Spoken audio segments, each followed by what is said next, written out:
সমাবেশ হবে, কথা একদম ক্লিয়ার। যারা প্রপাগান্ডা চালাচ্ছে প্রোগ্রাম স্থগিত, এদেরকে আমরা মানি না।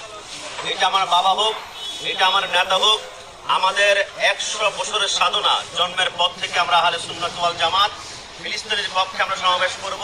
শ্রম যুবকদের আজকে চোখের কান্না আমি চোখের মধ্যে দেখেছিলাম। আমাদের সমাবেশ 100% হবে।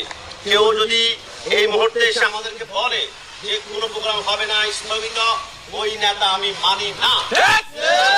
আমার বিরুদ্ধে যদি যে কোনো পোস্ট দেওয়া হয়, আমি 100% মানতে রাজি। যুবকরা আজকে রক্ত করে সংগ্রামে মাসের পর মাস পরিশ্রম করে যাচ্ছে। ঢাকা শহরে যদি কোনো অনুমতি দেওয়া না হয়, তাহলে আমরা ঢাকা শহরে ঘুরতে যাই, আমরা ঢাকা শহরে ফ্যামিলি কাজে যাই, আমরা ঢাকা শহরে বিভিন্ন জায়গায় পিকনিক করতে যাই। আমরা যেটা মন চায়, আমরা যে কোনো উদ্দেশ্য নিয়ে আমরা ঢাকা শহরে 10 লক্ষ লোক একসাথে ঢুকবো, আমাদেরকে আটকে রাখতে পারবে না। আমাদের অস্তিত্বের লড়াই। কেউ যদি